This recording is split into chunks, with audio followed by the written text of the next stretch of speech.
Welcome to Embedded. I'm Alicia White. My co-host is Christopher White. This week, I'm pleased to have Kelly Shortridge to talk about security. Hi, Kelly. Thanks for joining us. Hi. Thanks for having me on the show. Could you tell us about yourself as though we had met you at a technical conference? Absolutely. My name is Kelly Shortridge. I'm currently a product manager at SecurityScorecard, a security ratings company. In my spare time, as much of it as I have, I look at the intersection of behavioral economics and behavioral game theory as it applies to information security. So looking at cognitive biases and some of the kind of irrational incentives that we see in the security industry today. I have so many questions. I mean, I love cognitive psychology and game theory, and I'm sure probability is going to come up. And these are all things I like, but security isn't something I really like because it's too hard. So hopefully you can help me over that hurdle. Absolutely. I hope so too. Before we do that, I want to do lightning round where we try to ask you short questions and have you give us short answers. And I've totally failed on the questions this week, so we'll see how it goes. Chris, okay, you want to start? I'm excited. Favorite movie or book that you've encountered for the first time in the last year? Can be nonfiction or documentary or whatever you like. That's a good one. So I actually saw Blade Runner 2049 a few days ago, and I have to say it was pretty fantastic. I was really hoping, I think we've seen some sequels that don't do a great job of living up to the original. But this one I thought was really strong. It was also just visually absolutely stunning. Any spoilers? You want to just go ahead? No.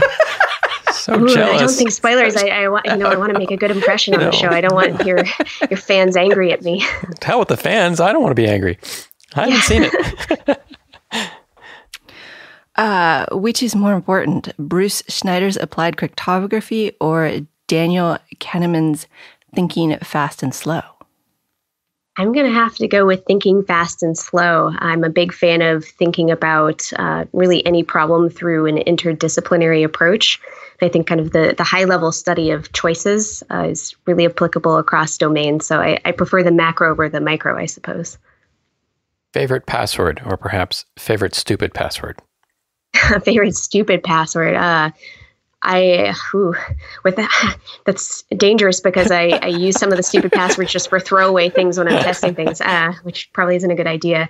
I have to plug for sure any sort of password manager where you can generate really secure random passwords. That's a must-have for anyone. I suppose I'm always somewhat amused when I see, when they're password dumps, when people just kind of enumerate the next digit. Clearly, someone has generated a good password for them, and if it's A, B, C, D, QX, and a mix of things, and then the last digit's 9, they just make it 10 or 11 or 12. So I guess that's my favorite stupid one.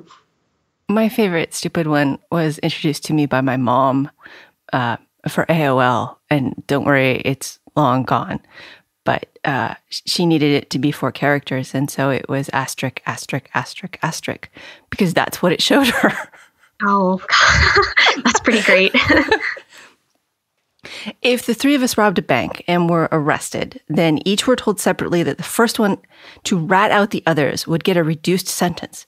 Would you remain silent in hopes that the police didn't have enough evidence and that we remained silent, or would you betray us in order to get the shorter sentence? Ooh, so this depends on a lot. I've thought, believe it or not, I've actually thought about this a lot. How would I perform in a prisoner's dilemma? I think it depends on my role. I think, how much did I have good OPSEC? Could you tie us together? Maybe if, we never had any digital trails together, it would be easier to obfuscate. I think if it were, complete strangers, and let's say I was the one holding the gun, I would probably confess because it's going to be pretty obvious it was me. I like how much thought you've put into this. Yeah. It's interesting, and it's also, what role would you play? I think that's an interesting, rather than personality test, just ask what would your role be in robbing a bank? Okay, go ahead. What would your role be in robbing a bank? So I think it's the distraction. I always like the idea of, creating some distractions so everybody's looking somewhere else, maybe like fainting or something else, just, enough time for someone to slip in or, quickly hold someone up and only the one person knows, not cause a big scene. I kind of like that idea. I'm the driver. Yeah, I know you're the driver.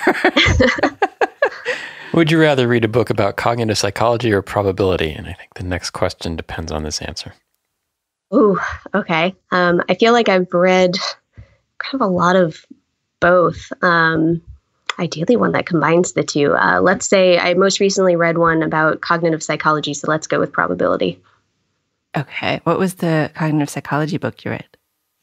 So I read a really interesting one. It's called What Works by, I may butcher the pronunciation, Iris Bohnet. She's at Harvard, and it was about kind of like the biases that we have in the workplace as far as gender equality and what are the solutions to those. I actually think we've had another guest mention that book. It's a great book. Okay. So now we have one last lightning round question. Okay. You're on Let's Make a Deal. And there are 3 doors, one with a car behind it. And the 2 other doors have goats. Which door, A, B, or C, do you choose? This is, I'm assuming, hinging on the idea that I prefer a car to a goat, correct? Because I'm not sure if that's true. I would say... I always wondered, do you get to keep the goats? I mean, they show you the goats. Do you? I mean, can you take one home? I don't think so. I'm trying to think, I live in New York City. Cars are really expensive in this city. A goat could be more useful. I could use a goat for a lot of things, just helping me carry bags to the subway, lots of stuff like that. I don't know if you've met any goats. I have a little bit. They are really smelly, and I will give you that. I'll just stick it on, the rooftop of my building. Well, with just that information, I guess I'll go with C. Okay, so Christopher opens door number A, and there's a goat behind it. And we're going to assume you want the car or that you want the monetary value of the car. Okay. Do you stick with your answer of C, or do you switch answers? I am sticking with it. Really? Mm-hmm. But probability says you have to switch. Okay, let's move on. I know it does, but I like being edgy. You never know. Right. Plus, if they were pygmy goats and cute, I could... Plus, She wanted the goat, so not switching is the correct answer. Exactly. I mean, the monetary value, I get it, but that's also a hassle. You have to sell the car. Okay, that's probably... Taxes. I told you. So it's similar to the prisoner's dilemma. It's like, I know what I'm supposed to do, but I kind of like the idea of, challenging that a little bit. So, when I first heard about you, you were introduced as a security expert. And that's such a big, broad term. What does it mean to you? That's a great question. I think security expert can mean a lot of different things. Obviously, there are people who are experts in how to build a secure architecture in an enterprise. There are people who do vulnerability research, the grid on the offensive side. I would say if I'm an expert in something, which I find very flattering, and I hope to live up to that, it would be in thinking about what are the ways how humans influence the security game, as I called it. Obviously, if you're thinking in a vacuum about just the technology and if we only had machine-driven attacks, it would look very different than it does today. But really thinking about, for example, attackers having their own biases and what sort of attacks they prefer, and they want to minimize, costs. They'll go for low-hanging fruit. It's thinking through kind of the first principles of what does security even mean. I guess that's where I specialize. It's really pretentious, but almost like the philosophy of attack, the philosophy of security, I think is one way you can look at it. Is it very tactical at what you do? I mean, is it mostly thinking about this high level, or do you deal with the security attacks and the ramifications and the potential loss afterwards? It can be very practical. I certainly like to think about practical implementations of the theory. I think theory on its own is obviously not going to work very well. I've been trying to find guinea pigs and found 1 or 2 for some of the behavioral design ideas I have around some defensive security solutions. That's kind of a work in progress. But I definitely think, I don't want to just stay at the high level. I try to actually, for example, in my Black Hat talk, have some sort of tangible takeaways where people can try it out in their own organization. I will say I'm not a pen tester or anything like that. What I do in my day job is help build security products. So really thinking about what would provide the most value to someone who cares about improving their security. Okay, if I want to go to my boss as an engineer and I want to convince them that they need better security for anything, how do I gain the right terms? What do I say? I mean, I don't want them to just start changing my password every 90 days. That's just tedious and annoying. Yes. What do I say to them to convince them that A, security is a problem, and B, there are solutions that aren't trivial? Correct. So I think the why is security a problem? It's an interesting one where I think a lot of people in the security industry take for granted that not everyone believes that security is a problem. I think, frankly, there is some evidence. I think Equifax will change things a bit, that there haven't been enough kind of punitive incentives for people to really care about security. I'd say it's, you have to care about your users. If you're any sort of customer-facing organization, assuredly in your business goals, you're going to have something about customer satisfaction and, customer value. And I think sometimes presenting it from the business side of things can be really useful, not just, it's something we need because it's the right thing to do, but, it can increase the value to customers, I think is one way to frame it. As far as, trivial or not solutions, I would also say that changing your password every so often, it's better just to have a random and complex password. Again, using a password manager to generate, I think is a better strategy. Say in general, my advice is always eliminate low-hanging fruit. So implement things like two-factor authentication, use secure protocols, like make sure that you have good patching. You can cover a lot of the basics. And frankly, a lot of companies don't actually cover the basics. So that would even be a great first step. But two-factor, I think that's something that absolutely every enterprise and frankly, every individual should have on all of their critical accounts.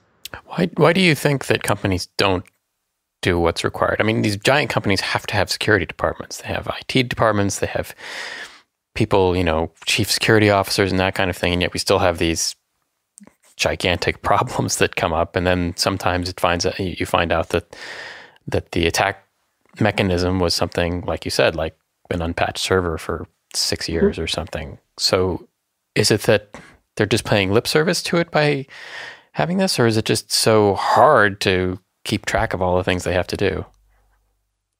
I think it's a bit of both. Honestly, the latter is a very non-trivial problem. I think in a lot of ways, we think of attackers as, conducting all these complex operations, and that can be very true on the nation state side. But I do think in some ways, the defensive side, there's an asymmetry as far as complexity. Like defenders have to deal with so many different products, so many different vulnerabilities, where attackers kind of just need one vulnerability to get in.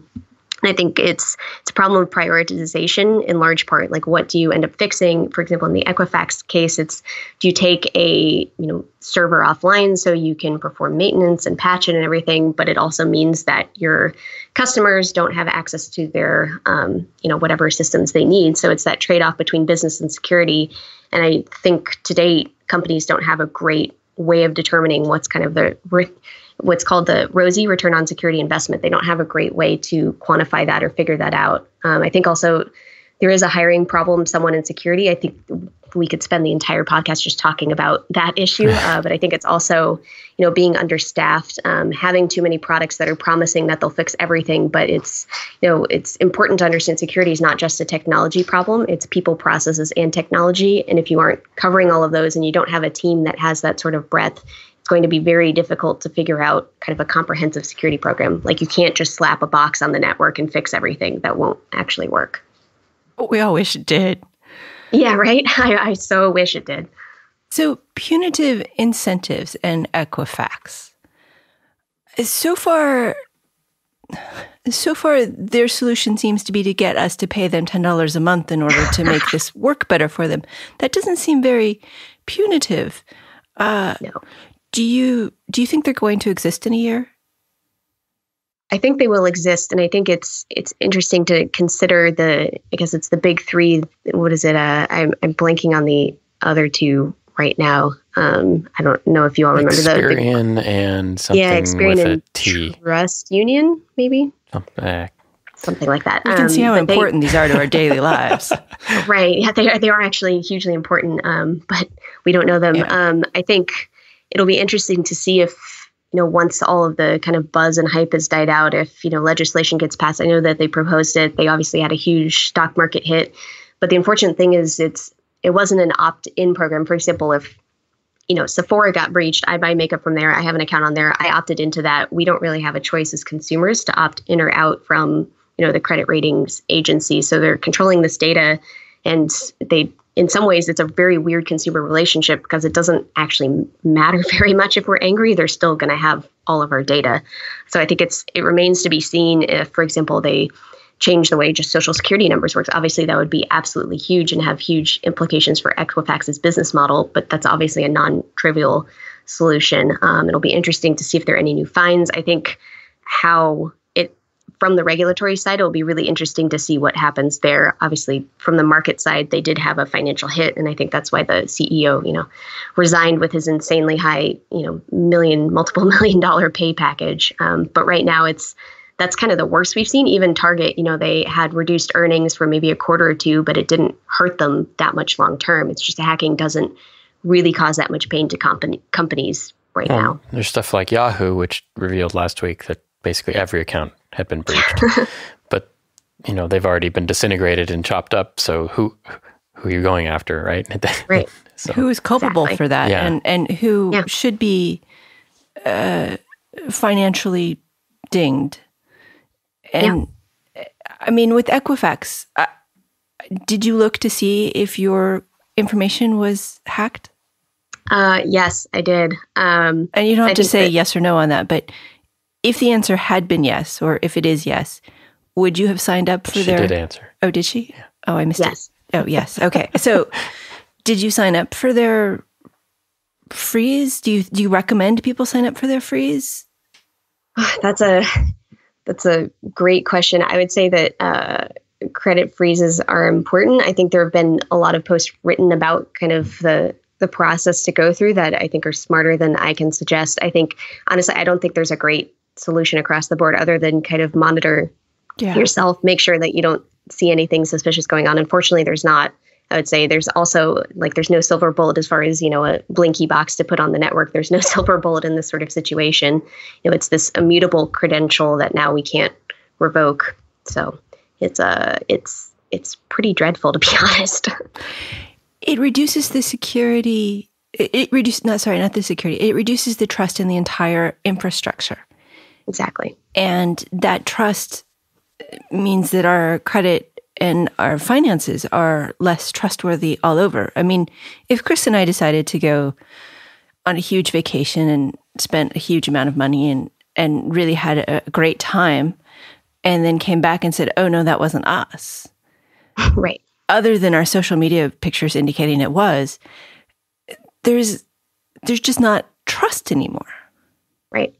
And I think that's a really interesting problem. And, there's some good thinkers, or at least an analogy I see is, for example, Matt Levine, who's a finance blogger or journalist, has talked some about how a lot of the financial system relies on trust in the financial system and trust that it won't go under, and that you can almost view banking crises as an erosion of that trust.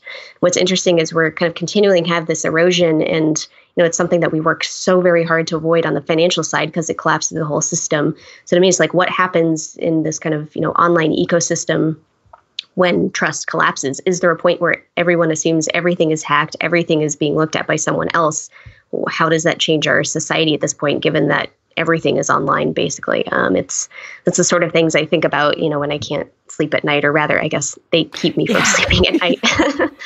Okay, so Equifax is hacked. Everything at Yahoo's hacked. Target's hacked. Everything's hacked. And I mean, at some point, do we just give up and say, how do we get beyond this?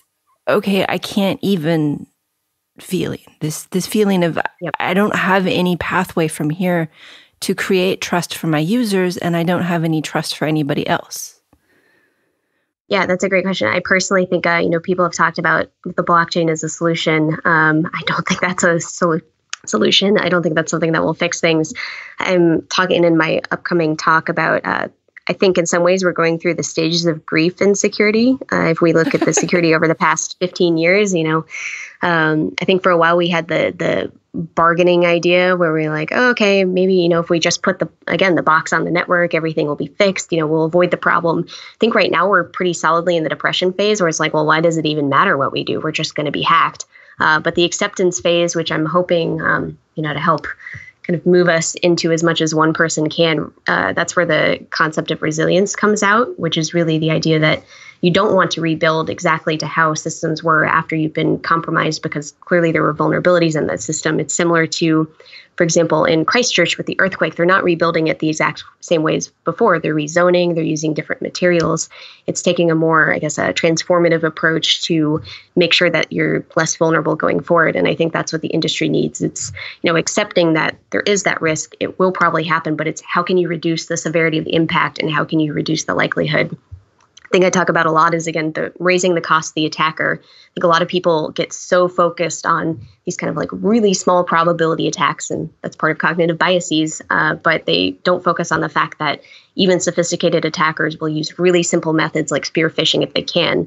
So the goal is just to eliminate the low-hanging fruit, and you've actually done a decent job in at least raising the type of attacker that needs to be able to attack you. So I think it's kind of moving through those steps, accepting that there is a risk, but there's ways that you can mitigate it is the next step as far as an industry.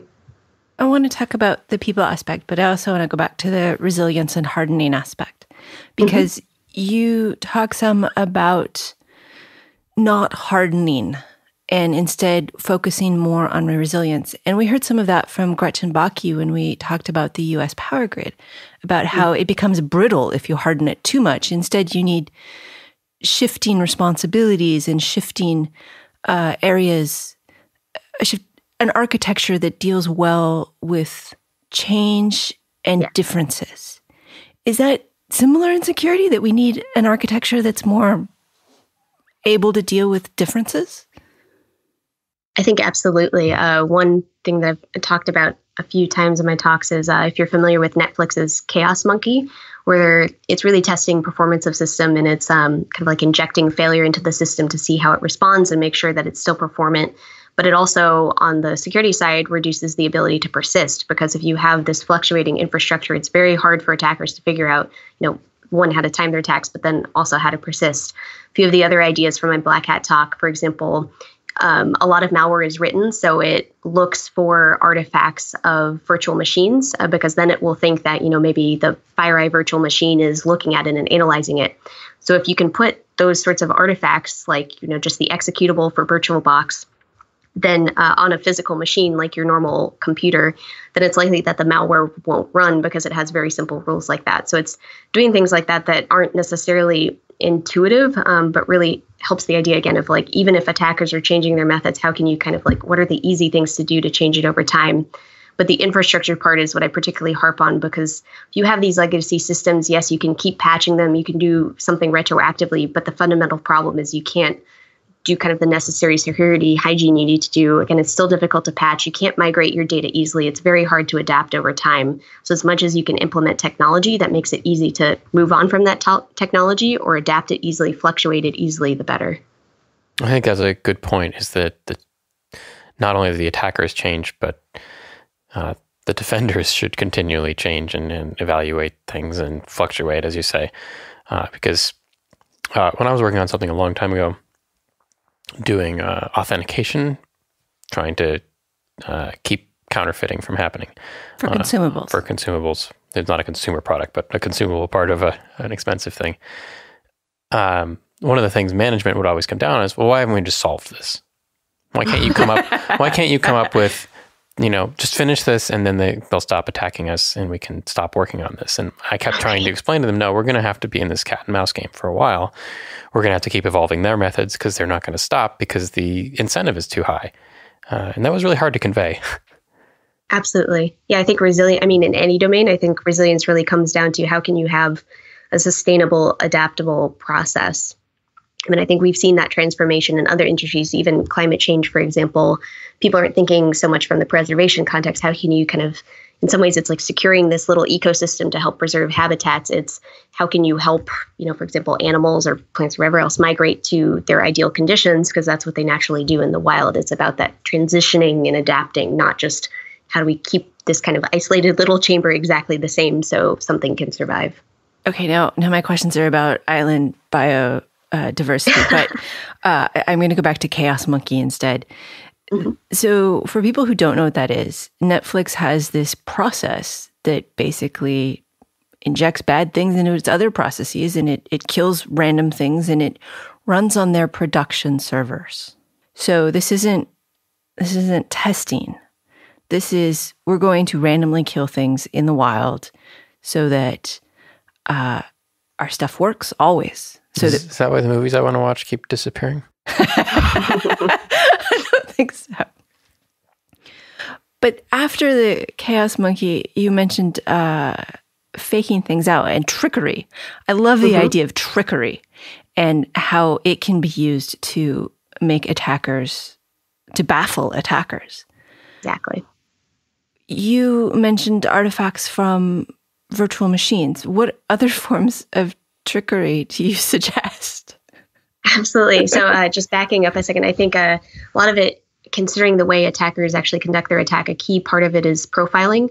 And to keep a very long explanation brief, though, I have, if you go to my website, I have some talks around this. Attackers tend to be pretty risk averse. They want their attacks to obviously work and not be caught. So profiling is very important so they can be assured that their attack will actually work. If you increase that uncertainty and you mess with their ability to profile, it becomes very difficult. So kind of if you want to put it as a catchphrase that I use during Black Hat, it's putting wolf skins on the sheep, like make something look like a hostile environment for attackers, they're more likely to be deterred. Another example, allegedly the Macron campaign in France for the election used like fake email addresses. When they discovered that they were undergoing a phishing attempt, they put in fake email addresses. They had fake documents. So using things like canary tokens in the form of documents that look like something very scandalous or outrageous, but is actually fake. What will happen with a canary token is actually alert you when someone has accessed that file, and okay, someone's rummaging through, but it's basically a decoy. So the idea is, again, put a bunch of fake data for the attacker. If they have to sift through it waste their time.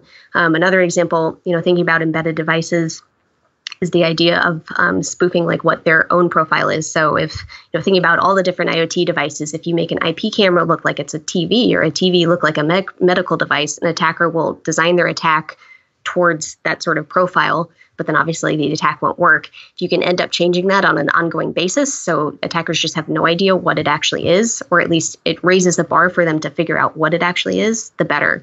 A lot of times if it's just people trolling around on Shodan looking for something, to attack, or if they have some sort of like wormified attack where they're really looking for commonalities and indicators that it's, the right thing for whatever the repeatable attack is, then you can help deter that, which I think it's cool to mess with attackers because they mess with us, so. Part of me is like, oh, that would be so fun. And the other part of me is like, okay, now you have 100 devices in your house and you don't know what is which because they're all randomly talking about things that don't even make sense. Mm-hmm. Yeah, there's definitely a trade-off there. And so that makes it harder for the blue team to do half their job. Because a lot of times the defenders, the blue team, their job is partially the information technology, keeping everything running, keeping everything healthy, finding devices that aren't working and fixing them.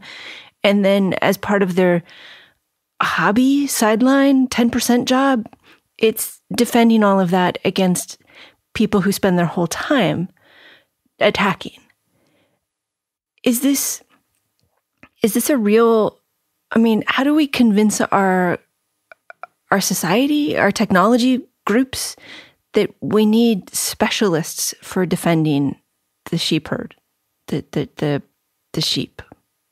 That's another great question. It again rests on the idea, I know it sounds a little, edgelordy, but does security actually matter? And why does it matter? If it's not financial cost, then what is it? I think for companies with compliance, it's a lot easier. I would say in general, one thing that I think is missing in a lot of enterprises is that attack experience. And it's something that I think we need to encourage a lot more. It's not just criminals and it's not just good guys. I think it's far too black and white of a way to look at the industry. Some of the best defenders I know are former, quote unquote, bad guys or black hats. And I really think it's trite at this point, but you have to understand how attackers actually attack to defend properly. One thing I always recommend, regardless of the organization, is really thinking through what are the assets you care about, like what do you actually want to protect, and what are the ways attackers can get into those, and really thinking creatively. And it turns out people across kind of organizations have a lot of fun kind of thinking like an attacker. But unless you're doing that, you're just going to be defending potentially everything on a mediocre level of security, but maybe some things you don't need to defend because they're not mission critical. But then customer data where you face regulatory fines, you need to put kind of all your assets on defending that. So I think it's that sort of perspective where unless you have someone that kind of understands attackers or at least performs that exercise, it's going to be very difficult to implement proper security. I don't know how I would go about getting that experience without feeling like I was breaking the rules. I know a lot of people don't have that problem, and that's me. They like to try out the breaking the rules first. But right. Do you come across people like me who are like, well, yeah, I just want to defend because breaking the rules is bad? To be honest, I think you may be the first person who's told me that. I have to say most of the time, when I've done some consulting and stuff, people really embrace the idea of ooh, how can I be an attacker? It's towards kind of this good end. And I think people in general like the idea of being on a red team and obviously a blue team because they do like the idea of, we're defending something. But I think a lot of people really embrace the idea of, bringing out, their inner kind of, bad guy thinking. I would say, I guess, if you don't want to break the rules, thinking about environments in which it's sanctioned, for example, capture the flag competitions where that is the goal and it's, it's not, you're actually breaking something that's in production, for example. I think that's one way to go about it. There are different kind of games online that can help you. But I would say that's not a problem I encounter very often. Well, good, I guess. Yeah.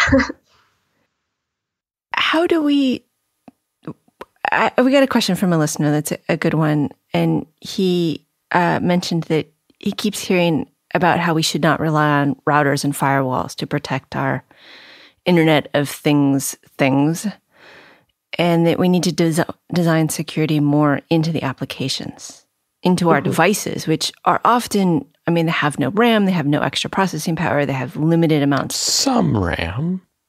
They have no available RAM for giant blockchains or things like that. How do we make our devices better so that we don't end up on the cover of Wired? Right. I think ending up on the cover of Wired, I think that's generally if it's, someone was able to create a wormable attack or some sort of botnet because every single device's, default password was password and no one actually changes it or has a reason to change it. I think it's stuff like that, or having, a very obvious backdoor for remote authentication that you've embedded for convenience. Obviously, I think that sort of stuff is what gets you on the cover of magazine and, people pointing their fingers and you get pony for, most ridiculous breach of the year. Pony Awards are, hacking awards basically at Black Hat, the big conference over the summer. I would say anywhere where if you can, forcing users before they can actually use the device to kind of change whatever their password is, making sure that, for example, routers these days are coming out when they ship the router to you. It has a unique password rather than just kind of the same one for everything. I think it's honestly basic stuff like that will help keep you off the front pages, but not everyone does that. I think the bigger challenge, and I don't have a great answer for this, is patching, for example. The problem I think with so many devices is you can't actually patch something once there's a known vulnerability. So trying to, again, think through things like that is really important. Then there's the issue of, there's not as much memory protection. Obviously, you said there's not a lot of processing powers that makes it very difficult to implement some of kind of the cooler device kind of hardening things you can do. But I think it's similar to the idea of using two-factor authentication, honestly, would solve a lot of problems in the enterprise, and not every enterprise uses it, but it really does raise the cost of the attacker. Again, if you don't have kind of the homogeneous passwords, if you don't have kind of default configurations and backdoors, things like that, you're doing a lot better than a lot of people. I think it's also, there are different services at this point that are also looking at vulnerabilities in open source libraries, being really careful about stuff like that, not rolling your own crypto or trying to be fancy and creating your own protocols, looking at well-vetted libraries and other things you can use, I think is another good step. It's kind of, I guess, be a little humble about your ability to create, secure systems yourself. That's all really good advice. And some of that sounded like you don't have to be faster than the bear. You just have to be faster than the other people. A bit, yeah, for sure. Yeah. it's unfortunate. I mean, hopefully that will one day change, but I really think it's true that if you can just avoid kind of the basic obvious stuff, then you're doing pretty well. That's unfortunately the state we're largely in. You mentioned password managers, and I am embarrassed to say that it wasn't that long ago that I started using one.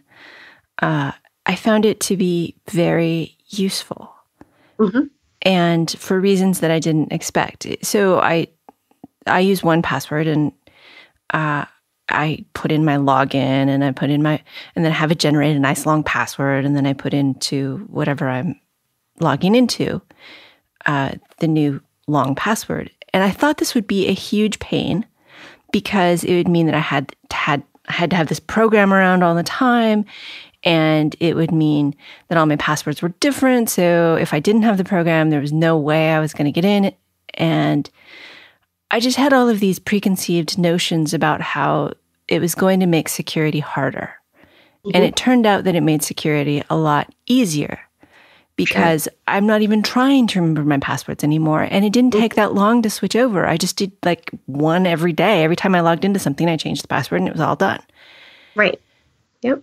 I noticed that when I got my Apple iPhone with the fingerprint security, that I wasn't typing in my password nearly as often, but I felt like it was easier, and definitely somebody couldn't walk up and just look at my stuff on my device. I even changed my timing so that it would lock faster because it wasn't so hard to type in my password. Are there other things like this that make it easier for users to not have to remember things and not have to be so aware of security, things that make it easier? That's a really good question. I would say in general, security does have the problem where it's not really designed to be user-friendly. I personally think we've gotten to the point where, two-factor codes are now push authentication. I think it's pretty simple to use. It used to be, I think, a lot more of a pain. But I would say two-factor at this point, like it's such a minimal inconvenience. I personally think, you can now get your codes offline. It doesn't require you to have a connection. But there's not necessarily a great excuse. I won't pretend like that necessarily improves convenience in any particular way, but I think the convenience is definitely minimized. There have been problems, for example, like Signal, which is a more secure app because it's end-to-end encryption. It had a lot of usability problems for a while, but I would say like a lot of my friends who are outside of security are now able to use it because it has become more user-friendly. It recently implemented things around social sharing where it's, you can have your profile picture, whatever else. It doesn't necessarily require, I believe at this point, require like a phone number in order to work. I could be wrong on that, but I think that was a recent change. So in some ways you can view that as like, okay, it's, another app that you can use. It's not like if you've ever tried to set up like PGP, for example, for your email, that's a lot more complicated to use. Like it's now just in an app. Yeah, exactly. You can do group messaging. It can be fun. So I think we're slowly getting to the point where security is becoming usable. I think other than the examples you gave, we have a long way to go before security is actually increasing convenience, but I really hope that we do get there.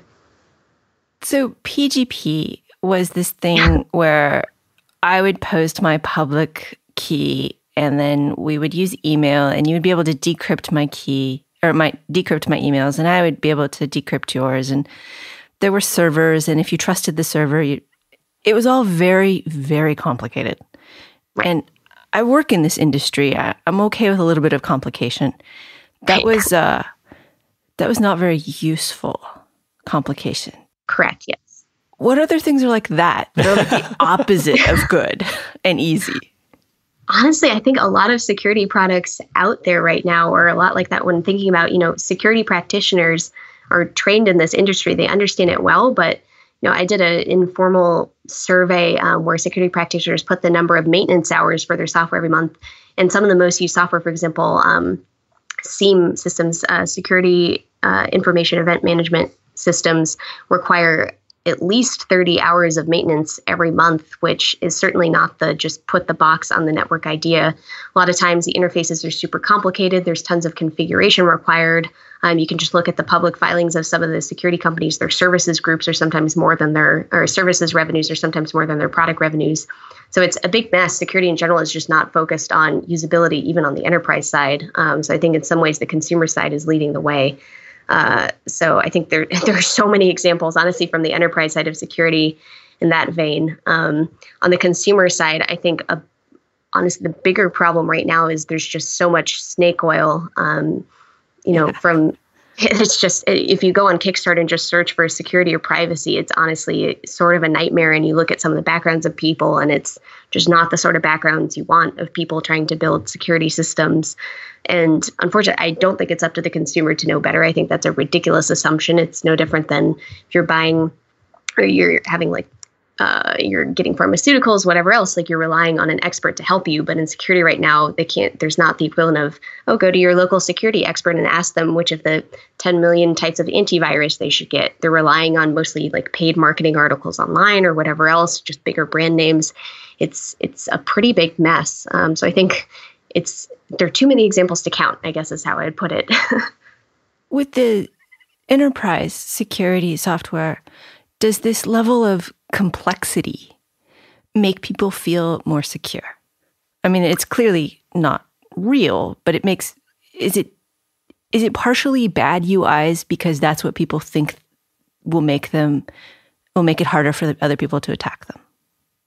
I've wondered a lot about this, whether it's on the part of the vendors trying to make the product look more complicated as a proxy for communicating value, or if it's that the practitioners want a bunch of complexity for some unknown reason. My guess is it's probably more of the former, just because I can't imagine that practitioners really want complexity. And certainly the work that I've done in the space has implied that they don't want complexity. Obviously, everyone wants the ability to drill down and have lots of functionality, but some of the dashboards that you see for the enterprise software, even just managing devices, it's every possible functionality is just on the dashboard, and you have to click through 5 million things. The font is, 5-point font. It's pretty terrible. So I think it's largely on the other side that increased complication makes something look better. I do think that's changing. I've seen a lot of particularly startups recently that have really gone towards how can we make security simple for even, let's say you're hired straight out of college, you haven't had a lot of experience.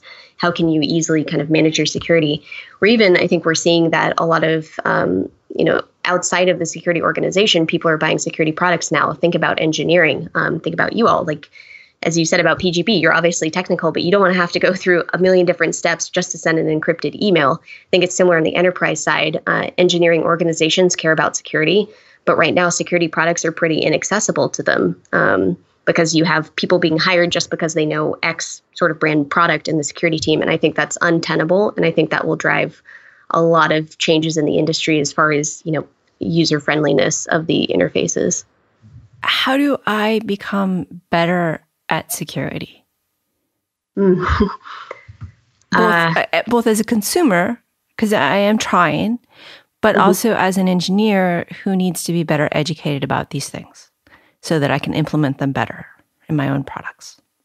A big part of it, I believe, is understanding the realities of attackers.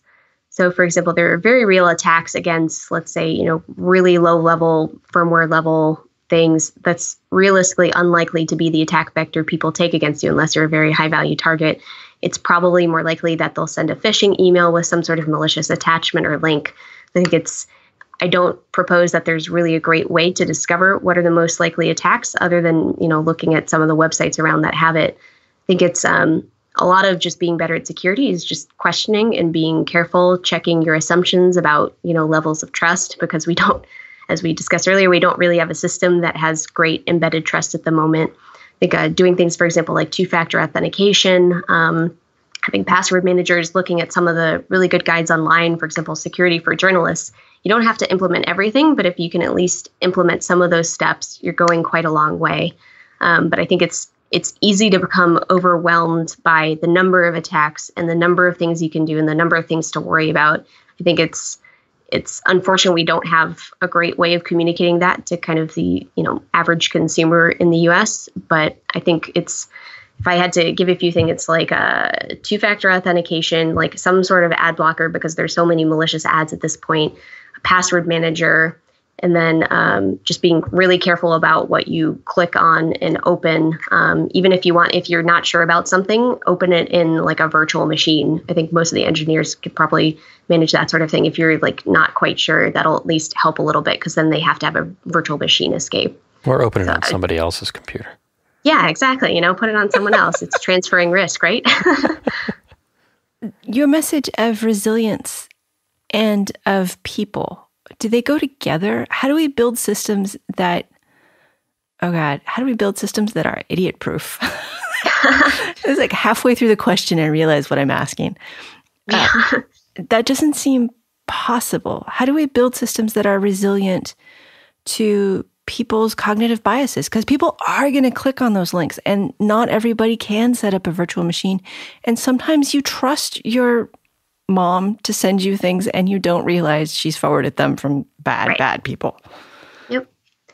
So I would say at that point, it's, making sure that if you do, for example, just talking about personal security, at this point, I would say there are a few programs, like Veracrypt is one, where if you have really sensitive files, like let's say tax returns, whatever else, like make sure to store them in some sort of encrypted drive. Thinking more on the enterprise side, I think every enterprise should assume, okay, someone's going to click on something stupid. How can I make sure all of my data doesn't go out? So it's thinking about, how do I have, privilege separation? So, if a typical user gets hacked, like making sure that at least the attacker has to fight really hard in order to get privilege access to whatever they need. Thinking about, network segmentation, making sure that, if, say, the sales group network is on a different network than the really, really sensitive IP, something like that.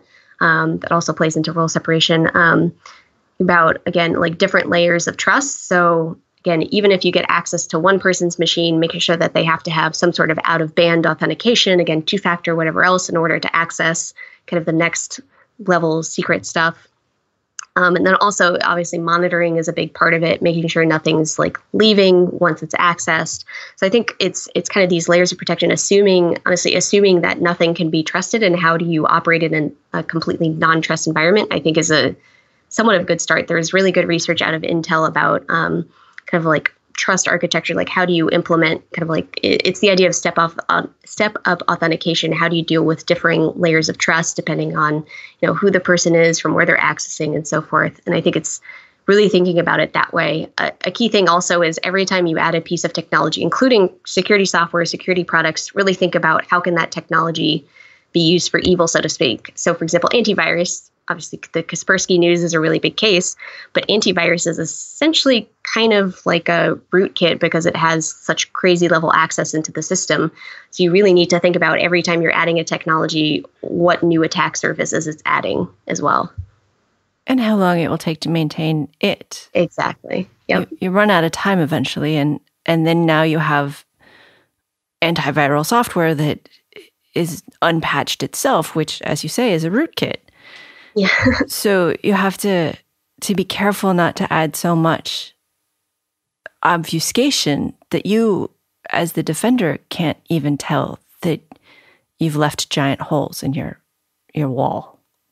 Absolutely. Yeah. I think asset management is the one thing that's, I think that if there's so many dirty secrets of security, but one of the dirty secrets is that very few enterprises know exactly what data and what devices that they have on their networks. There aren't many great solutions for them to do so. It's obviously a very time-consuming process. But again, it makes it very difficult to figure out what to defend. But it's all part of this idea of you're just adding complexity into your system and not really going back to basics and just understanding what you have and kind of iterating from there. The other problem is a lot of times you're adding stuff, for example, security software. Maybe it's if you're a global organization, you add it in one location and then, that person leaves and then no one thinks to remove it from that location. Like there are all sorts of problems around just adding complexity and never removing it. And so you just have this kind of downward spiral into not knowing at all what's going on in your own network. Yeah. And that goes along with the feeling of being overwhelmed and depression and not able to fix it because it's just all too much and security is too hard. Exactly. It's just how can we check the boxes to make sure that, we're CYA as much as possible and it looks at least like we did everything we could in the event of a breach. Not obviously negligent. Exactly. Yep. That's the goal. So how do I keep up to date? I mean, my field isn't security, but I want to be able to read a blog here or there, or keep a book on my nightstand to read occasionally. Do you have suggestions for how I keep up without it becoming my full-time job?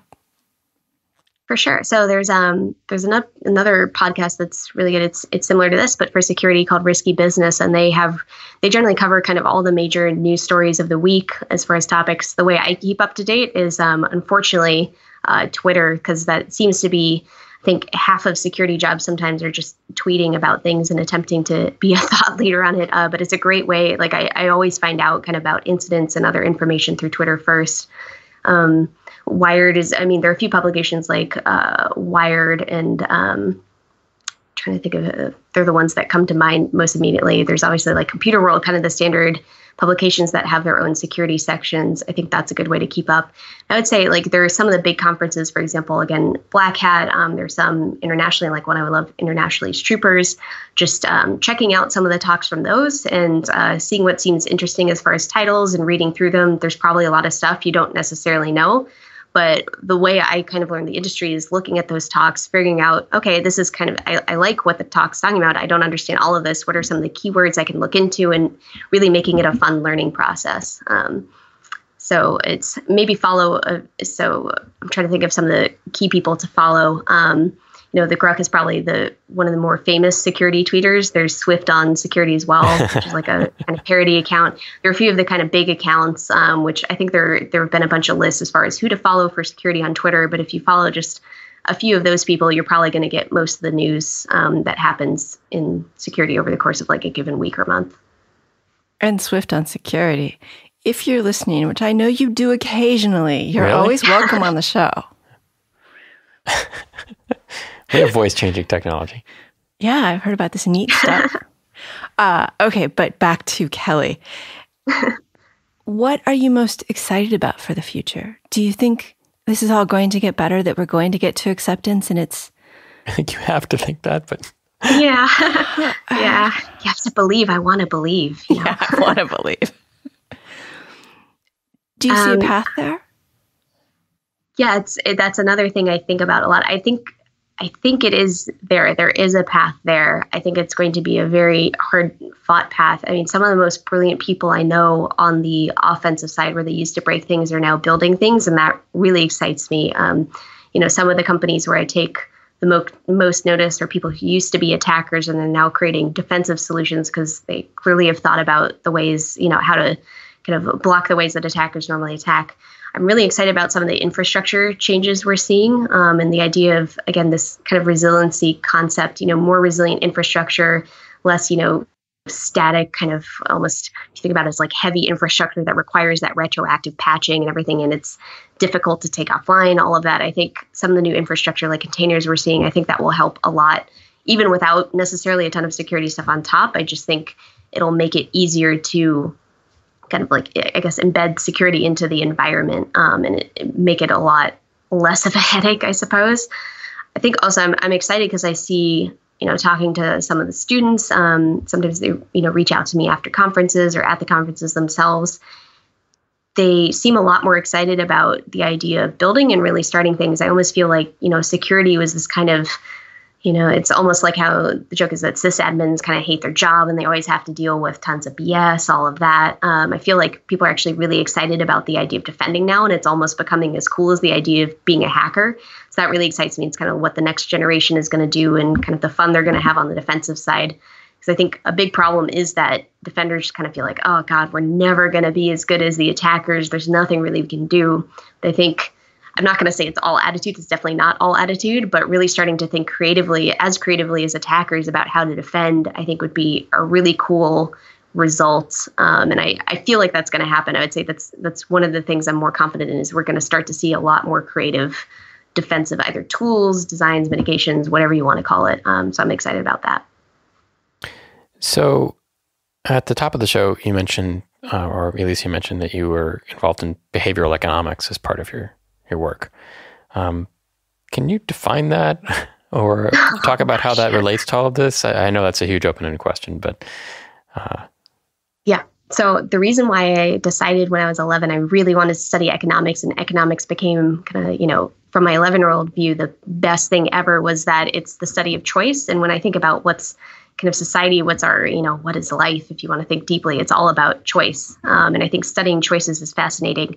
What I love about behavioral economics is that it's the study of how people actually make choices, not just assuming how people make choices or theorizing about it. It's actual empirical studies, which obviously there are flaws in actual studies and you have to verify findings. But I love the idea that you're actually measuring how people behave and that the results can surprise you. And I think it's really, honestly, behavioral economics, I think, is really beautiful in the sense that it's really looking at how our brains think, all of the quirks that evolution has kind of created, because it's how we were able to survive, but it hasn't really caught up to, let's say, the information age or the modern age. So I think all of that is really neat. So the reason why I think it's important as far as information security is because on both sides you have humans. It's humans developing the attacks, humans defending. And you can't ignore the way human brains work in either of those cases. Again, it's not just about machines. So perfectly logical, again, traditional game theory, assuming everyone's rational, that's not going to work. And I think it's so readily apparent that there are tons of inefficiencies and weird quirks, if you want to put it that way, in the security industry, that's why it makes it really fascinating to study the biases and figuring out what about human behavior is driving those kind of like inefficiencies and kind of irrational things that we see going on. You've talked some about defenders being very risk tolerant and attackers being risk averse. So the attackers will go for low-hanging fruits and will do easy stuff, and the defenders will take huge risks because they think they're protecting things when they aren't looking at that easy-to-get stuff. Right. What other... I mean, that's a very... I don't remember the name. I want to say provost problem. Do you remember the name of that? No. All right, well, maybe we'll cut this little part. That's a well-known problem in cognitive behavior, where people look at what they're doing and decide their risk profile based on whether they think they're winning or losing. Right. And winners tend to be less assertive, less risk tolerant. Correct. What other psychology things like that actually apply in the security world? I think prospect theory, which you mentioned, that's what it is. Overweighting small probabilities and underweighting big probabilities is by far one of the more prevalent ones. I think there's also the system 1 and system 2 thinking. I think security is such a high stress, kind of like it's not the end of the world, but it certainly feels like it, I think, to a lot of people. So what I call the lizard brain really takes over, and you're really thinking almost like a, fight or flight type response rather than kind of like slower, more controlled sort of thinking. I think there's also biases, particularly in group decision making. There's obviously things like hindsight bias. There are tons of things where, if you think, for example, that, let's say, the retroactive patching, that's working really well right now, honestly, people in security groups aren't really measuring how well outcomes are turning out. So you can easily have that kind of bias where you're like, okay, well, we should double down on this. We should spend more just on, whatever sort of like another blinky box, let's say. We need 2 blinky boxes rather than 1, and you don't really have a lot of evidence that it's actually working. And that's another sort of cognitive bias. There are also things like people caring more about short-term versus long-term. I think a lot of the problems we see, there's such high turnover in the security industry. It kind of doesn't matter. Like, as long as you look good to your boss in the next 2 years, if there's some long-term thing that will create problems 5 years down the line, it's not necessarily the biggest deal. But I think prospect theory is definitely the biggest because you're going to look so much better if you stop, the PLA from hacking you rather than just a 13-year-old from Romania. So I think that's a big driver of it. You've talked about dieting analogies with respect to this long-term versus short-term. Could you rehash that for us? Sure. So the idea is with dieting, like, a lot of people know that they should go on a diet and that they shouldn't eat pizza every night. But what? Yeah, I know, it's shocking. Oh, no. Maybe to some people it's shocking. But so when I feel like a lot of times, people in security get really mad at users. They call them stupid. They're very, put downy. And then even at a one step deeper than that, attackers and people who are more on the red team side really poo-poo defenders and the choices they make. But the reality is generally when people are in a situation, it's the same thing as someone, from the outside being like, oh, well, that person shouldn't eat pizza every night. But then, if they're in their own situation, they probably aren't making the healthiest choices either. I don't think anyone is. There are some people, I shouldn't say that, but very few people are eating just like salmon and broccoli and no sweets ever, just a cheat meal once a month or anything like that. People generally don't operate like that. And that's, due to evolutionary reasons, like we needed fat in our diet, blah, blah, blah.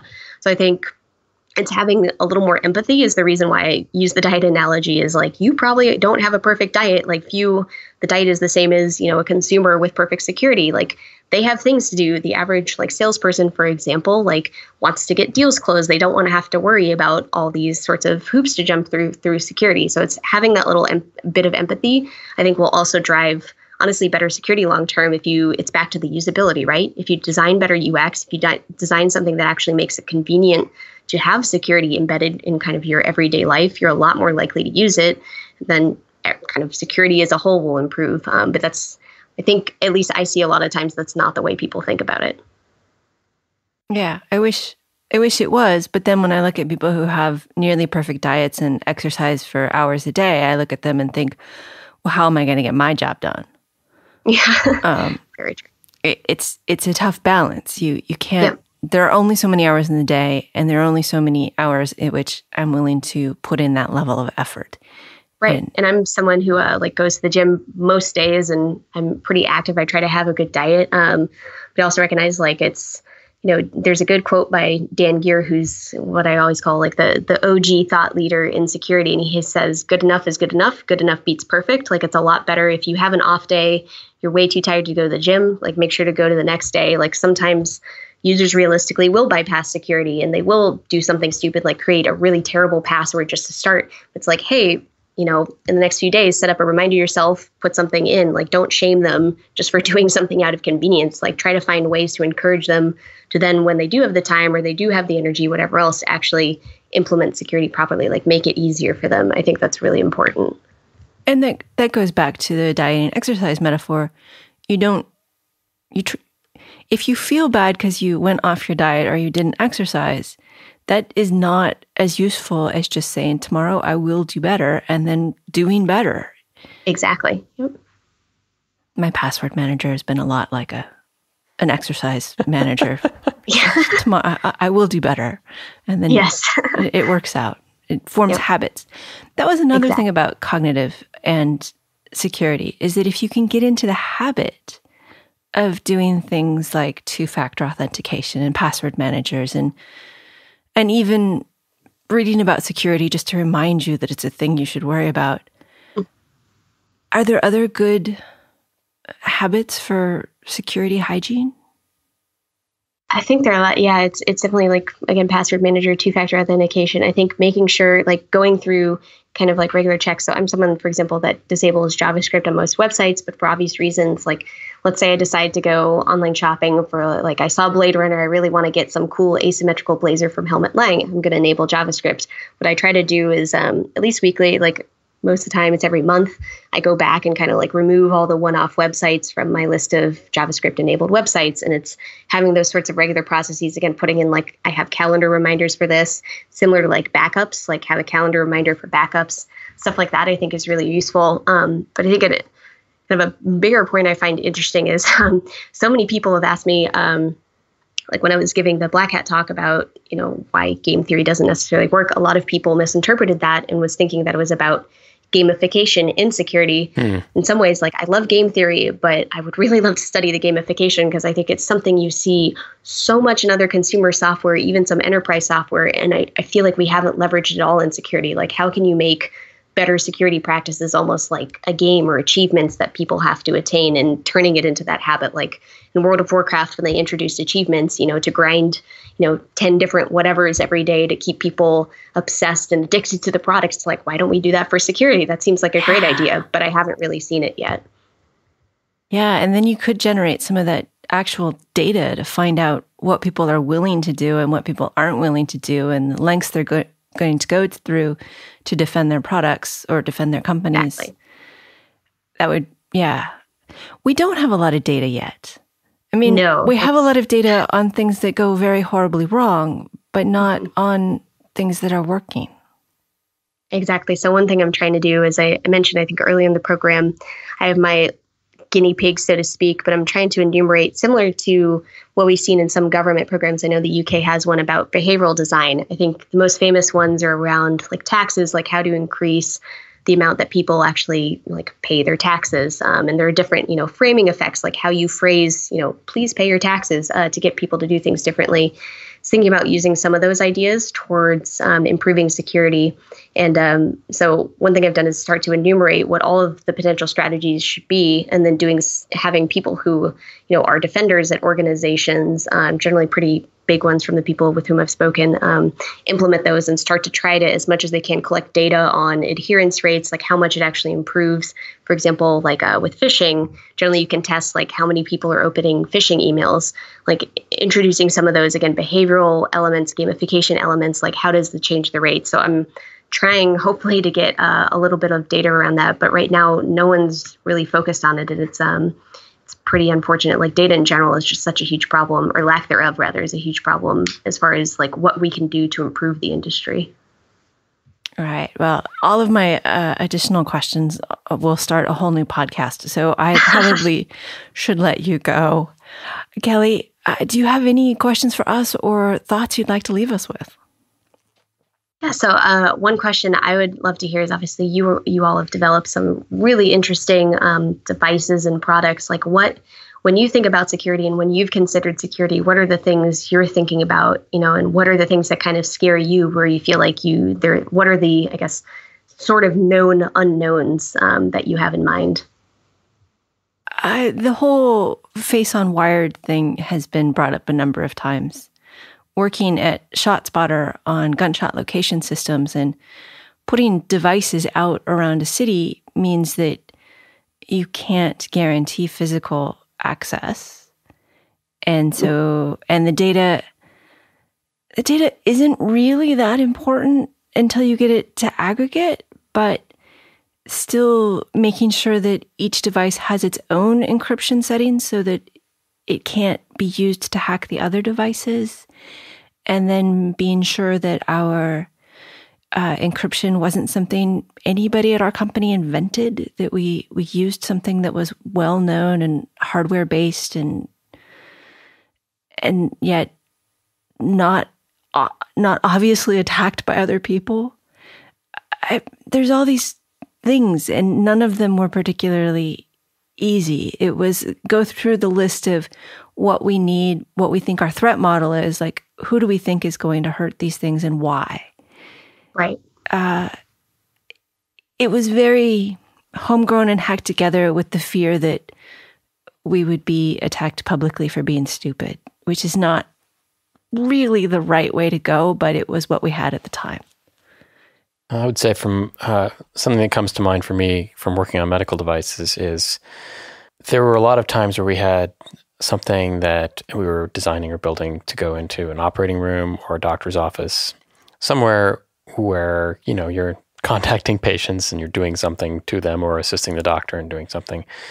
And, it's a safety risk. It's a direct, immediate safety risk for something to go wrong with those systems. And at each place, there was always a push for, hey, why don't we hook this up to a network? Why don't we hook this up to the hospital network, and then we can get, transfer patient data immediately, and do firmware updates and that kind of thing. And it was important to push back on that and say, this should not be connected to a network. Mm-hmm. We should send a person with a USB stick to upgrade these. Despite the inconvenience, it's much better to just not allow that entire attack surface to exist. The air gap. And I think people don't think about that a lot. I mean, right now we have the Internet of Things and all these devices and, for consumers and stuff and that. But sometimes I think for some products, there should be does this need to be connected to anything? Absolutely. Maybe not. Well, that goes to BLE. I've been doing a lot of BLE things, and it's hard to get people to understand that its security is pretty worthless. Yes. And the way it works makes people more trackable. Mm-hmm. And that has some bad side effects. So even if you're building some medical device wearable that is good overall, you may be putting the person in danger because now people know where they are all the time. And so you have to balance this squawking versus the convenience of having a device that is constantly updating you for what its function is. For the large part, though, I mean, these are things I always feel overwhelmed. And I always ask my clients to please consider the security and what they're doing and whether or not it needs to be connected, whether or not it needs to be talking all the time, or how we're going to do firmware update in a way that's secure. If it needs to be connected, how is it connected? Don't just throw every radio and protocol into it and say, wow, we can do anything. We'll set up over BLE and NFC and we'll connect it via USB and Wi-Fi and it will all be great. Yeah. You can do that, right? Mm-hmm. Yeah, it sounds like it's equally as similar to, back to the Equifax example. It's always a trade-off right now between security and just usability. But I think you're absolutely right. I know from the security side, I think a lot of people question, when devices come out, like, why does it have to be connected so much across all these different, protocols? So I think for sure questioning kind of like in general, I think no matter the domain, but it sounds like particularly y'all's domain, questioning functionality. How can this functionality be used again for like evil, so to speak, as well? I think that's fantastic to think about. And what information needs to be conveyed, right. And how, and what needs to be stored. We've had Jen Castillo on the show a few times, and she's always been a big proponent of don't store user data in the cloud unless you have to. Keep it local, because your cloud storage becomes an attack point. And instead of attacking one device, you have information over thousands or hundreds of thousands. And that I've had a client where we had a nice chat about cloud storage. Yeah, and I think that it's interesting. It can sometimes be double-edged because I think in a lot of cases, cloud service providers have a lot better security than a lot of people can actually implement locally. So I think it's an interesting debate. I think it's still being hashed out in that vein as well. Oh, yeah. And with the cloud I was talking about was a particular company's server, not using cloud services like AWS. Mm-hmm. I think those provide a little bit more security than Company Joe's server online with a fixed IP address and no updates. Wait. We should, before I get really depressed, we should probably close up the show. Okay. That sounds good. Kelly, do you have thoughts you'd like to leave us with? Yeah, I think I'm really excited about the idea that of getting more of the people on the developer side, people developing products interested in security and really understanding that hopefully that, the barriers to just kind of a good level of security aren't too big. Again, thinking about, just don't use default passwords. Obviously, there are some challenges and trade-offs there, but I would love to try to fix some of the incentives and you really attack it at the source of the issue.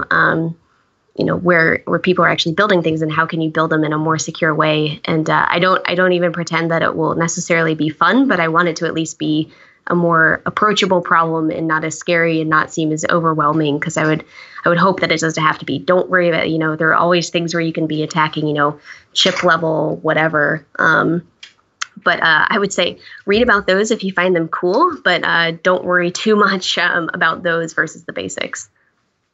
Cool. It's good advice. Our guest has been Callie Shortridge, a researcher at the intersection of security and behavioral economics. She's currently a product manager at SecurityScorecard. Thank you for being with us, Callie. Thank you so much. Thank you to Christopher for producing and co-hosting. And of course, thank you for listening. I have a quote to leave you with from Daniel Kahneman from Thinking Fast and Slow, which was a very good, if thick, book. Our comforting conviction that the world makes sense rests on a secure foundation, our almost unlimited ability to ignore our ignorance.